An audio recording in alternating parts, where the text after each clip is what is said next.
Daniel 7 is a nightmare for the Muslim, for the Jew who doesn't believe in the Trinity, and for the Jehovah's Witness if you understand it properly. What do I mean?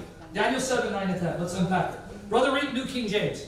Daniel 7, 9 to 10. I watched till thrones were put in place, and the Ancient of Days was seated. Okay, now, you confused me. Thrones. I think that's a mistranslation. Now, tell me if I'm wrong. Your text should have said, I watched as a throne was set in place. No. A throne. Thrones. No, it said thrones. What, thrones is plural, right? It's more than one, correct? Yeah. So wait, I saw thrones, more than one set in place, and the Ancient of Days took his seat. All right, continue. His garment was white as snow, and the hair on his head was like pure wool. So this Ancient of Days is appearing visibly, right? Now, you've heard this over and over again. Some of you are preaching to the choir. But it's good to hear things repetitively until it becomes second nature by the grace of God. Pay attention. Daniel is seeing the Ancient of Days visibly. He's even describing his hair. White woolen hair and a white robe. So it's appearing visibly, whoever this Ancient of Days is. Now finish it. His throne was a fiery flame. Okay, now again you misquoted. It should say his thrones, plural. Yeah. No, it doesn't say that, even though he said yeah. His throne, singular. But at the start of the verse, he saw more than one. You see why I'm taking my time to unpack it so you can see the clarity of the passage? So if the Ancient of Days only occupies one throne, and yet he saw more than one, that means there's going to be someone else sitting on that other throne. You understand where we're going with this? He saw thrones, plural. And the Ancient of Days took one throne. That means there's another throne for somebody else. Now continue. Its wheels a burning fire. A fiery stream issued and came forth from before him. 1,000 thousands ministered to him. 10,000 times 10,000 stood before him. So notice he's the only one seated. Everyone else in heaven are ministers who stand in attention waiting to receive orders from him. Did you catch that verse 10? Myriads upon myriads stood before him. They didn't sit before him. They stood in attention, ready to receive orders from this one. So that means he's the only one sitting on a throne up to this point. But Daniel saw more than one throne. So if none of the inhabitants of heaven are sitting on a throne, and the Ancient of Days only occupies one throne, that means there's someone else who's about to show up to take the other throne to rule with the Ancient of Days. Who's that other one? You don't need to guess. 13 and 14. 13 and 14. Watch this. Here's the glory of Jesus Christ. 13 and 14. Daniel 7, 13 and 14. I was watching in the night visions, and behold, one like the Son of Man, coming with the clouds of heaven. He came to the Ancient of Days. Well, how many is that? Count. Do your math. The Son of Man, one like a Son of Man. You know why he says like the Son of Man? Or your translation may say like a Son of Man? Because it means, although he has a human appearance, he's more than human. One like a Son of Man. Son of Man means human. And again, in Aramaic, it's Bar Inash. Right? We say that in Assyrian. Bar Nasha. This part of Daniel is written in Aramaic. So the word is Bar Inash. Bar Inash. In Assyrian, we still use that word today. If I say, I can't say to her, well, I can say that to her. Ziyawa Bar Nasha. What did I just call him? Bar Nasha. What did I call him?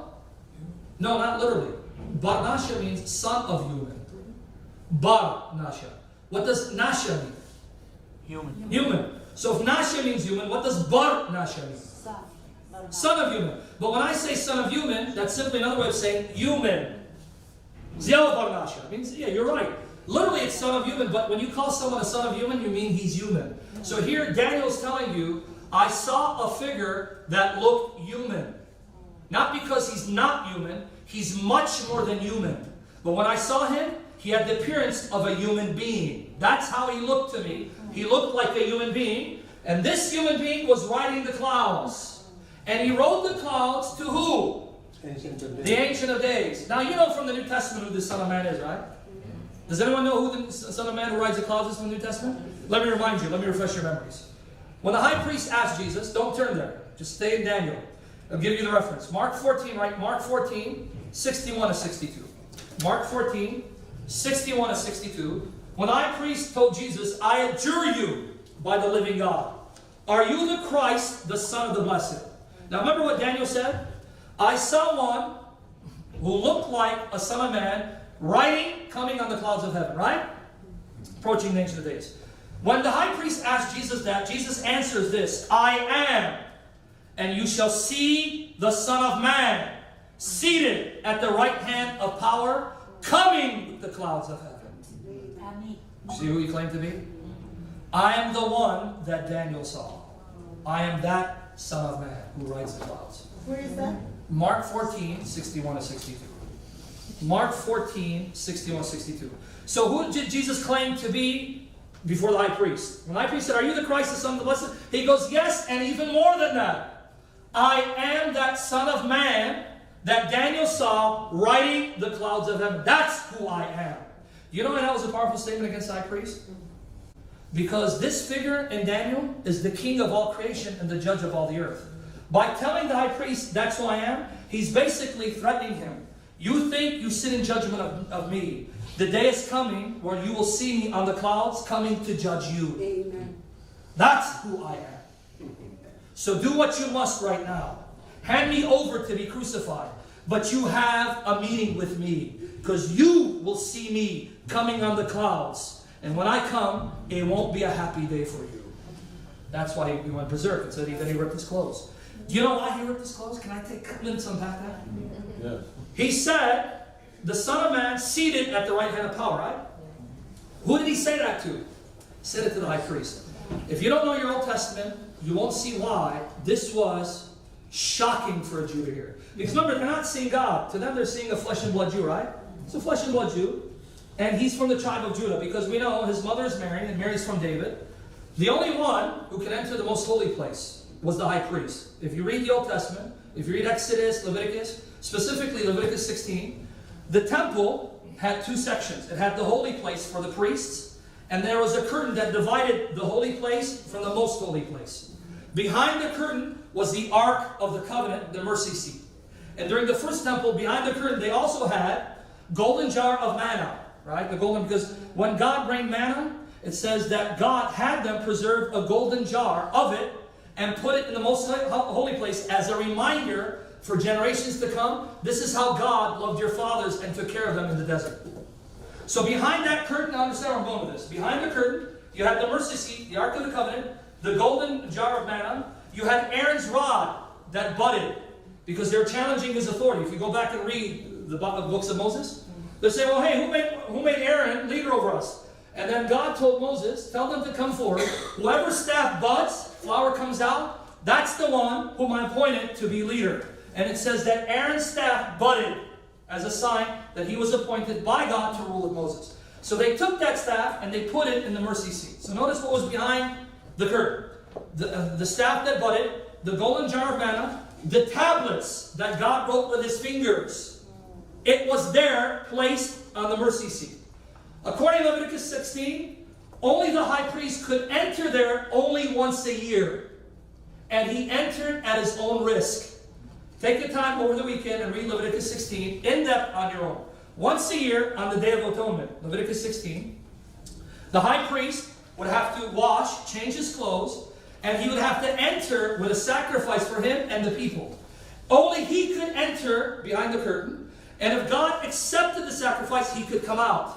If he didn't, God would kill him dead on the spot. Now here's the problem. If God didn't accept the sacrifice, he gets killed. Who's going to go after him? You can't. So Jewish tradition says they tied a rope to his ankle. Yeah, because they know they can't enter. They enter, they're going too. So if he went and they heard a boom, there goes another one. Seriously, they couldn't go. You understand how dangerous it was to enter the most holy place of the earthly tabernacle? Now what's astonishing about this? Write down these chapters. We won't have time to look at them. Write down Hebrews chapter 6, verses 19 and 20. About to put you guys to sleep on them. Hebrews 6, verses 19 and 20. Read all of Hebrews 9, Hebrews 6, 19 and 20. And read Hebrews 9, the entire chapter, and Hebrews 10, the entire chapter. According to those chapters and the New Testament as a whole, when Jesus rose from the dead, and then 40 days later, he physically, bodily ascended into where? The most holy place in heaven. According to Hebrews, the earthly tabernacle was designed after the heavenly one. So in heaven, there is a tabernacle. In heaven, there's a holy place and a most holy place. And in heaven, the most holy place is where you see God's actual throne and God sitting on it. Now understand where I'm going with this. You see how dangerous it was to enter the most holy place on earth? Yeah. How much more dangerous would it be for someone to enter the most holy place in heaven? And you see, on earth, the high priest would have to enter and come out, right? Now you're going to see why the high priest got upset. Jesus says, you as a high priest, you can only enter the most holy place once a year. You know where I'm going? I'm going to be seated on the mercy seat in the most holy place in heaven, because that's my rightful place. You can only enter the earthly one once a year, and you have to take off for your life. I'm telling you, I'm going to enter the real one. And not only will I enter, I'm going to take my seat there at the right hand of my Father. That's who I am. You see why he went irate? You, a flesh and blood Jew, you're claiming the prerogative to take your seat in the most holy place of all places, whereas I, the high priest, can only enter the earthly one once a year and at my own risk and peril? Who do you think you are? I am who I claim to be. God in the flesh, the Father's beloved Son. Now you appreciate the words of Jesus, right? Now you see why they went berserk. Because if he's just a Jew, they're right. He blasphemed, he should be put to death. But how do we know they were wrong? Because when they put him to death, he could not remain dead. He came back to life on the third day.